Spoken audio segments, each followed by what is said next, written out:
नमस्कार, अपना प्रदेश उत्तर प्रदेश उत्तराखंड देख रहे हैं आप। मैं हूं आपके साथ पूजा मोहन पांडे। बुलेटिन की शुरुआत करते हुए सबसे पहले आपको बता देते हैं कि लखनऊ के लोक भवन में सीएम योगी आदित्यनाथ की अध्यक्षता में कैबिनेट की बैठक हुई, जिसमें कुल 55 प्रस्तावों को मंजूरी मिली है। कैबिनेट की बैठक में 56 प्रस्ताव शामिल किए गए थे, पेश किए गए थे, जिनमें से 55 को हरी झंडी मिल गई है। 18 नई नगर पंचायत के गठन को मंजूरी देने के साथ ही 20 नगरीय निकाय की सीमा विस्तार को भी हरी झंडी मिली है।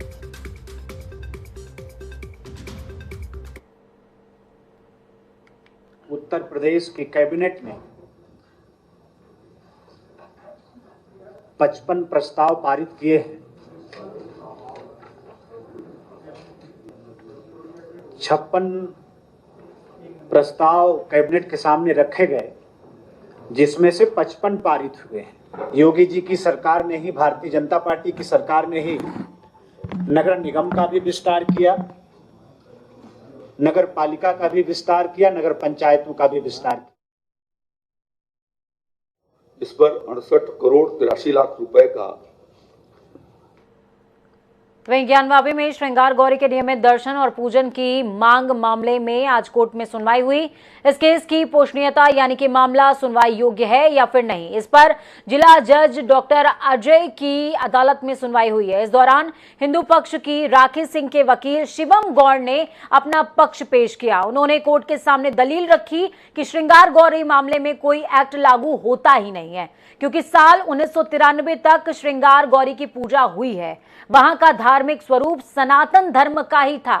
साल 1993 में सरकार ने अचानक से बैरिकेडिंग लगाई, नियमित दर्शन और पूजा बंद करा दी। कोर्ट में आज की सुनवाई पूरी होने के बाद अगली तारीख 21 जुलाई तय की गई है। आज की सुनवाई में हिंदू पक्ष ने लगातार अपनी बात माननीय न्यायालय के समक्ष रखा और उसमें स्पष्ट किया गया कि मंदिर का क्या डिफिनेशन है और मस्जिद कैसी हो, विवाद रहित हो, दान की जमीन हो, दान प्राप्त करता हो और वह किसी तरह से विवाद रहित हो, पूजा विहीन जगह हो जहाँ कभी पूजा इत्यादि न की हो। प्रार्थना स्थल और पूजा स्थल में अंतर आज स्पष्ट किया गया। मंदिर पूजा स्थल है और मस्जिद इबादत गाह यानी प्रार्थना स्थल है, तो दोनों अंतरों का स्पष्ट किया गया। 2 दिन बाद पुनः सुनवाई 1 दिन के बाद 21 तारीख को पुनः माननीय न्यायालय सुनेंगे। Places of worship act, Waqf act और काशी विश्वनाथ एक्ट को लेकर के जो स्टैंड हमने कल कोर्ट के सामने रखा था, उसी को हम कंटिन्यू कर रहे हैं। जो आरोप लगाने का प्रयास किया गया है, जिस तरह से कोर्ट को गुमराह करने का प्रयास प्रतिवादी संख्या 4 ने किया है, उसको एक के साथ एक हम उसको आंसर कर रहे हैं, एक कंटेंशन का जवाब हम रख रहे हैं। प्लेसेस ऑफ वर्शिप एक्ट को लेकर के हमारी आर्गूमेंट जो कल थी वही आज है। 1993 तक वर्शिप होती रही है, इसीलिए प्लेस ऑफ वर्शिप एक्ट में एप्लीकेबल नहीं है। वक्फ एक्ट का पूरा कोई सवाल नहीं उठता, क्योंकि वक्फ एक्ट डिसाइड नहीं करेगा श्रृंगार गौरी की पूजा कहाँ होगी, क्योंकि ये मामला किसी जमीन का या ज्ञानवापी के ढांचे का नहीं है, ये मामला वर्शिप का है, श्रृंगार गौरी की पूजा का है। कांवड़ यात्रा के दौरान रास्ते पर भीड़ के चलते पुलिस को पेट्रोलिंग करने में कोई दिक्कत ना आए, इसे लेकर पुलिस प्रशासन नई योजना पर काम करने जा रही है, जिसके तहत यात्रा के दौरान जिले में साइकिल स्क्वाड का गठन किया गया है, जिसमें 50 साइकिल सवार पुलिसकर्मी आसानी से कांवड़ियों के बीच घूमेंगे, पेट्रोलिंग करेंगे और कांवड़ियों की समस्या भी सुन सकेंगे। मेरठ रोड पर कांवड़ियों की भारी भीड़ होती है, जिसकी वजह से मेरठ रोड पूरी तरीके से पैक हो जाता है। साइकिल स्क्वाड का गठन होने से मार्ग पर आसानी से पेट्रोलिंग हो सकेगी। पूरे जनपद गाज़ियाबाद को हम लोगों ने काफ़ी मेहनत करके सब चीज़ें इसमें की हैं। अभी तक हमने जो पूरे गाज़ियाबाद को 4 सुपर जोन्स में बांटा है, जिसके प्रभारी एडिशनल एसपीज़ होंगे। इसके बाद हम लोगों ने 8-9 जोन्स बनाए हैं, 20 सेक्टर्स हैं और 99 सब सेक्टर्स बनाए हैं। तो इतनी संख्या में कभी भी इतने निचले लेवल तक जाके पुलिस का जो भी हम लोगों ने फॉर्मेशन की है कभी नहीं रही है। इस बार हम लोगों ने सबसे ज़्यादा पुलिस को हम इस्तेमाल कर रहे हैं, जो हमारी जनपदीय पुलिस है। तो बिल्कुल सब सेक्टर लेवल पे एक सब सेक्टर अगर हम देखें तो जितने भी व्यस्त स्थान है, लगभग 1 किलोमीटर से अधिक कोई भी सब सेक्टर नहीं होगा, 1-1.25 किलोमीटर से अधिक। तो उन सभी सब सेक्टर्स को हम कवर कर रहे हैं। उत्तर प्रदेश की राजधानी लखनऊ के जवाहर भवन में आयुक्त खाद्य और रसद विभाग कार्यालय परिसर में चल रहे अनिश्चितकालीन आंदोलन के 7वें दिन जमकर नारेबाजी हुई। इस दौरान जेल भरो आंदोलन चलाया गया। उत्तर प्रदेश खाद्य एवं रसद इंस्पेक्टर ऑफिसर्स एसोसिएशन और कर्मचारी महासंघ की राज्य स्तरीय इकाई के आह्वान पर 4 सूत्रीय मांगों को लेकर यह प्रदर्शन किया गया था, जिसके बाद पुलिस ने प्रदर्शनकारियों को हिरासत में लिया, इको गार्डन शिफ्ट कर दिया। वहीं कर्मचारी महासंघ के प्रदेश अध्यक्ष सतीश पांडे ने जनता टीवी से खास बातचीत की। क्या कुछ कहा उन्होंने, सुनिए। राजधानी लखनऊ के जवाहर भवन में स्थित जो है खाद्य एवं रसद विभाग का जो परिसर है कार्यालय का, वहां पे लगातार पिछले 9 दिनों से प्रदर्शन चल रहा था। हालांकि प्रदर्शनकारी जो थे पूरे तरीके से उग्र नजर आ रहे थे, काफी नारेबाजी भी की जा रही थी, पुलिस बल का भी प्रयोग किया गया। हालांकि जो प्रदर्शनकारी थे उनका ये कहना है तमाम कर्मचारियों को, तमाम उन जो प्रदर्शन में शामिल थे अपने मांगों को लेकर, उनको इको गार्डन जो कि धरना स्थल बनाया गया वहां पे उनको पहुंचा देगा। फिलहाल जो प्रदर्शन का नेतृत्व करता है सतीश पांडे जी, उनसे ही हम खास बातचीत करेंगे, उनकी मांगे क्या हैं और क्या मुलाकात हुई मंत्री जी से जो खाद्य एवं रसद विभाग के मंत्री हैं, और क्या उन्होंने आश्वासन दिए, इस पे बातचीत करेंगे। सतीश जी, लगातार आप अपनी मांगों को लेकर प्रदर्शन कर रहे हैं, क्या कहा मंत्री जी से भी शायद आपकी मुलाकात हुई है, ऐसा आपने कहा कि आपने क्या उसने कुछ आश्वासन दिया है? देखिए, पिछली 11 तारीख से खाद्य विभाग के विपणन शाखा के जो निरीक्षक गण हैं अपने प्रवर्तन के अधिकार को वापस लेने के लिए, जो 2016 तक ये प्रवर्तन का अधिकार उनके पास था, लेकिन 2016 में समाजवादी पार्टी की सरकार में ये प्रवर्तन का अधिकार उनसे छीन लिया गया था। उसी अधिकार को वापस लाने के लिए ये पिछले 11 तारीख से आंदोलन कर रहे थे। कल हम लोगों ने यहाँ पर प्रदर्शन किया, उसमें हम लोगों को गिरफ्तार करके इको गार्डन भेजा गया, जिसके विरोध में आज जवाहर भवन, इंदिरा भवन कर्मचारी महासंघ ने गेटबंदी की घोषणा करी थी। सुबह 8 बजे से ही हजारों कर्मचारियों ने सारे गेटों पर तालाबंदी करके जोरदार प्रदर्शन किया। उसके बाद पुलिस ने बल प्रयोग करके आज पुनः गिरफ्तार करके हम लोगों को इको गार्डन में भेजने का काम किया है। उसके पश्चात माननीय राज्य मंत्री श्री सतीश शर्मा जी खाद्य विभाग के, उन्होंने वार्ता के लिए आमंत्रित किया और हम लोग वार्ता में, हमारा प्रतिनिधिमंडल गया हुआ था और अपनी समस्याओं को जायज़ होने का हमने सबूत दिया उनको, और उनको इस बात पर राजी करने का भी काम किया कि नहीं, आपकी बातें जायज़ हैं। तो उन्होंने इस पर विचार करने का आश्वासन दिया है। अभी हमारा आंदोलन यथावत चल रहा है और इस बीच अगर कोई वार्ता होती है या कोई आगे का डेवलपमेंट जो होता है उससे मैं आपको अवगत कराता रहूँगा। आपकी जो मांगे हैं वो बताया जा रहा है कि इससे पहले भी कुछ मांगों को लेकर आपने प्रदर्शन करने का आपने एक तरह से कहा था। सतीश शर्मा से आपकी मुलाकात हुई है आज ही, उन्होंने क्या आश्वासन अगर आपको दे दिया, जैसा आपका ही कहना है कि आपको आश्वासन मिला है, तो फिर ये प्रदर्शन का मतलब क्या? जो इको गार्डन में एक बड़े तादाद में वहाँ पे प्रदर्शनकारी बैठे हुए हैं, क्या आपको नहीं लगता कि अब हमें उनके आश्वासन पे विश्वास करना चाहिए और घर को लौट जाना चाहिए और उनको भी समय देना चाहिए अपनी मांगों को पूर्ति कराने के लिए? निश्चित रूप से जो उन्होंने इसका रास्ता बताया है उसी रास्ते पर हम लोग चल रहे हैं, और उन्होंने कमिश्नर फूड को निर्देशित किया है कि संगठन के प्रतिनिधियों को बुला करके और वार्ता करें। तो हम लोग कमिश्नर फूड की वार्ता की प्रतीक्षा कर रहे हैं। क्या प्रदर्शन से पहले भी आपने मंत्री जी से कभी समय मांगा था कि हमें बातचीत करनी है आपसे अपनी मांगों को लेकर? नहीं, हमारी बात नहीं हुई थी, लेकिन जो इस संगठन के food and civil supplies inspector association है, इसकी अध्यक्षा रेणु मिश्रा जी और प्रीति पांडे जी, इन लोगों ने 2-3 बार माननीय मंत्री जी से मिलकर के अपनी समस्याओं से अवगत कराया था, और माननीय मंत्री जी इस बात पर सैद्धांतिक रूप से सहमत हैं कि नहीं, हाँ, आपकी बातें जायज़ हैं। उन्हें भी कुछ समय चाहिए, जैसा आप कह रही हैं, उन्हें भी कुछ समय चाहिए सब चीज़ों को सुधारने में। जो गलतियां पहले से हो चुकी हैं विगत सरकार में, उनको सुधारने का तो हम लोग पूरा सहयोग सरकार को कर रहे हैं, और हम चाहते हैं कि हमारी जो जायज़ मांगे हैं उनका निराकरण हो सके। परिवर्तन को लेकर आपने बात कहा, सपा सरकार जब थी तो आपने कहा कि इसको बदला गया था, लेकिन फिर वही ढर्रे पे हम आ गए। आप इसके साथ से कि पीडीएस की भी मांग कर रहे हैं कि खाद्य में उसमें कुछ बदलाव होना चाहिए, ये क्या है, इसमें किस तरीके का बदलाव चाह रहे हैं आप? नहीं, इसमें बदलाव हम कुछ नहीं चाह रहे हैं। जो भारत सरकार का गजट है, भारत सरकार ने इंस्पेक्टर शब्द कहा है, उसमें मार्केटिंग इंस्पेक्टर और सप्लाई इंस्पेक्टर, इन दोनों लोगों को इन्फोर्समेंट की पावर दी गई थी।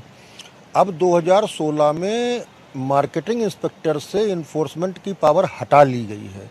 यही डिफरेंसेस हैं। हमारे मार्केटिंग इंस्पेक्टर चाह रहे हैं 2016 से पहले जो इन्फोर्समेंट की पावर हमारे पास थी वही हमको वापस किया जाए। ये थे सतीश पांडे जी का साफ तौर पे कहना था कि हमारी कुछ मांगे हैं, हमने सतीश शर्मा से मुलाकात भी की है, हमने अपनी बातों को रखा है। हालांकि आश्वासन तो मिला है, लेकिन जब तक आश्वासन का पूरा ना किया जाए तब तक हम अपने धरना पे डटे रहेंगे और इको गार्डन में हमारे जैसे यथावत धरना प्रदर्शन चल रहा है वैसा चलता रहेगा। हालांकि इनका ये भी कहना है कि 2016 में सरकार की ओर से इंस्पेक्टर, जो मार्केट इंस्पेक्टर्स होते हैं, उनको इन्फॉर्मेशन की जो उनको अधिकार दिया गया था वो अब हटा लिया गया है। जो हम चाहते हैं कि 2016 वाला ही अधिकार अधिकार फिर से उनको दे दिया ताकि वो जो उनकी मांगे हैं वो फिर से अपनी पहले तरह फ्रीडम के साथ, स्वतंत्रता के साथ अपने विभाग में काम कर सकते हैं। और जो भी हमारे कर्मचारियों की मांगे हैं उसको लेकर सतीश शर्मा से हमने मुलाकात की, उन्होंने आश्वासन दी है, लेकिन जब तक पूरा ना हो जाए, जब तक वो धरातल पर उतर ना जाए, तब तक हम विश्वास नहीं करेंगे। कैमरा राजेश के साथ मैं जया सिंह, जनता टीवी, लखनऊ।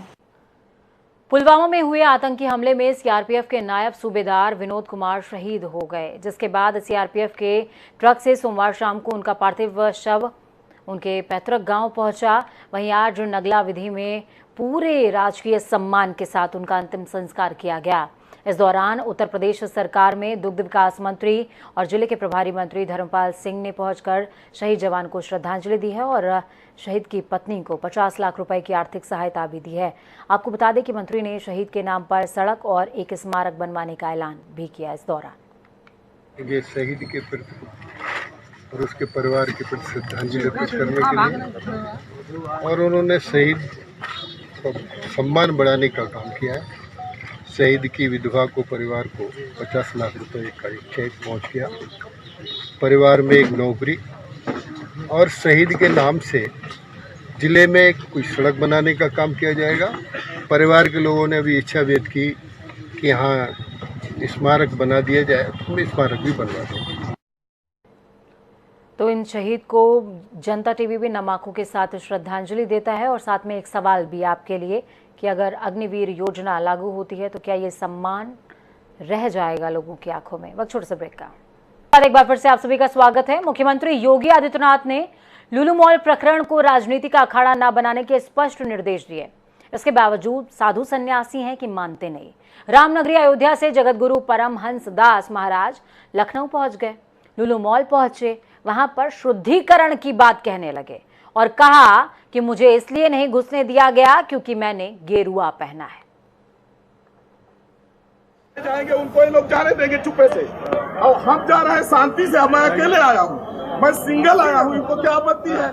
या तो आप ताला लगा दो, यहाँ कोई नहीं जाए। अगर ये जिहाद का केंद्र है, अगर आतंकवाद का केंद्र है तो मत जाने दो किसी को। आप क्या अंदर जा पा रहे, नहीं जा पा रहे, क्या आपको रोका जा रहा है क्या? मैं भगवा पहना हूँ ना, इसलिए इनको रोक रहे हैं।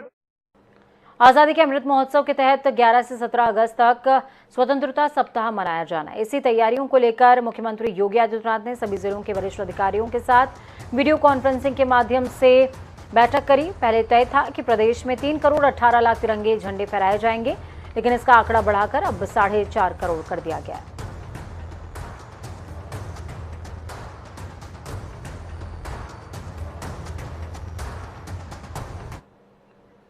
सावन के शुरू होते ही कांवड़ियों का जत्था भी भोलेनाथ को जल चढ़ाने के लिए निकल पड़ता है, लेकिन कांवड़ियों का जत्था जब निकलता है तो एक अलग ही वेशभूषा में नजर आता है और इसे देखकर लोग दूर से पहचान जाते हैं। वक्त के साथ साथ कांवड़ियों के पहनावे में भी तब्दीलियां आई और इस बार खास है बाजार में कांवड़ियों के लिए बिक रही तरह तरह की टी शर्ट्स, जो हाल ही में देश में बने बड़े मुद्दों पर बेस्ड हैं।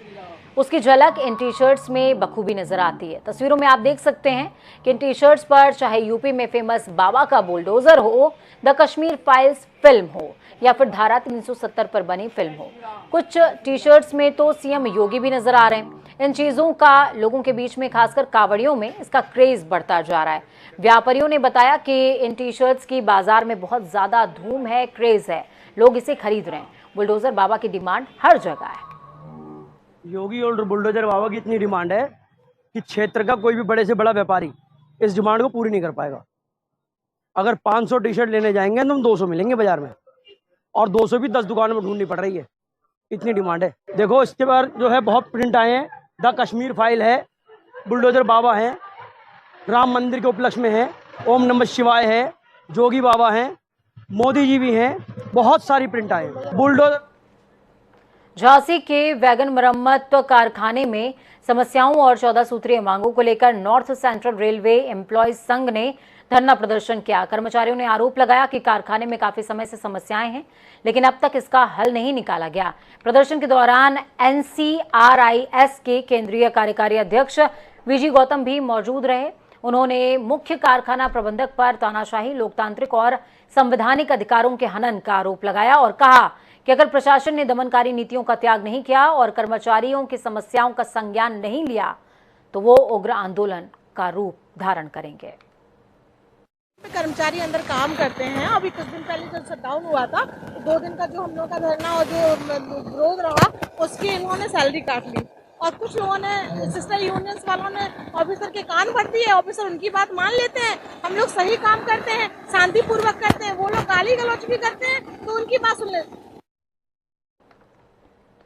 तो वहीं वित्त मंत्री प्रेमचंद अग्रवाल ने जीएसटी को लेकर बैठक की है। प्रदेश में जीएसटी बढ़ाने को लेकर मंत्री प्रेमचंद ने विभागीय अधिकारियों से चर्चा की। इस दौरान जीएसटी चोरी करने वालों के खिलाफ एफआईआर दर्ज करने के निर्देश दिए गए हैं। उन्होंने ये भी कहा कि अगर कोई विभागीय अधिकारी इसमें संलिप्त पाया जाता है तो उनके खिलाफ भी कार्रवाई करने से गुरेज नहीं होगा।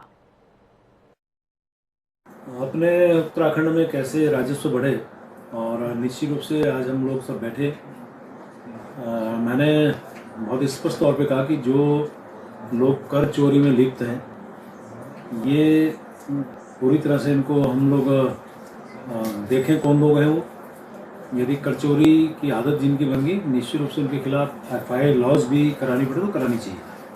साथ में जो भी हमारे कहाँ से हमें कर मिल सकता है, अभी तक जो स्थिति थी उसको हम कैसे हम और कर बढ़ा सकते हैं उसको लेके फोकस करने का काम हमने किया है। साथ में हमने ये भी कहा है कि जो भी हमारे पूरे उत्तराखंड के अंदर जो व्यापारी हमारे यहाँ जीएसटी अच्छा दे रहे हैं, ईमानदारी से काम कर रहे हैं, हम उनको भी सम्मानित करें। उत्तराखंड कांग्रेस के कई नेताओं ने हाल ही में बीजेपी का दामन थामा, जो कि कांग्रेस के लिए किसी बड़े झटके से कम नहीं है। तो जाहिर सी बात है कि इस झटके से उत्तराखंड कांग्रेस के खेमे में छटपटाहट भी है, तिलमिलाहट है, जिसका नतीजा है कि बीजेपी के खिलाफ कांग्रेस ने मोर्चा खोल दिया है, तीखे तेवर इख्तियार कर लिए हैं। इसी को लेकर कांग्रेस ने सरकार पर भ्रष्टाचार का आरोप लगाते हुए सचिवालय घेराव किया, जिसमें कांग्रेस के बड़े नेताओं समेत सैकड़ों कार्यकर्ताओं ने जमकर प्रदर्शन किया है। कांग्रेस भवन से सचिवालय कूच करने वाले कांग्रेस नेताओं को पुलिस ने बैरिकेडिंग लगाकर आगे जाने से रोका। देखिए, पूरी तमाम भर्तियों में घोटाले हो रहे हैं, प्रशासनिक अधिकारी कर्मचारी परेशान हैं।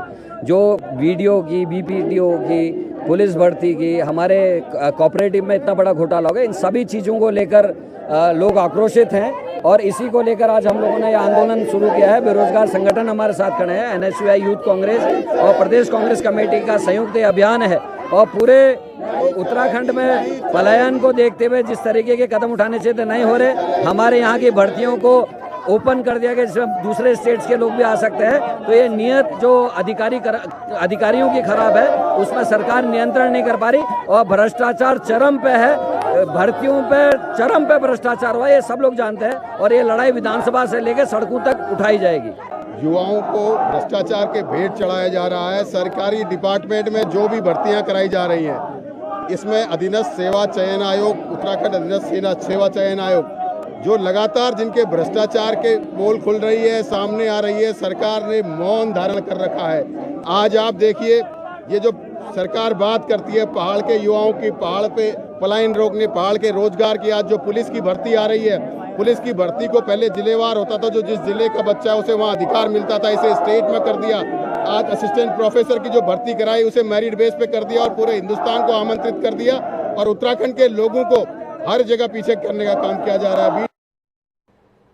वक्त यहाँ पर छोटे से ब्रेक का है। ब्रेक के उस पार खबरों का सफर लगातार जारी रहेगा। बने रहिए जनता टीवी के साथ, क्योंकि हमें आपकी ताकत, अपना और अपनों का बहुत ज्यादा ख्याल रखिए। नमस्कार।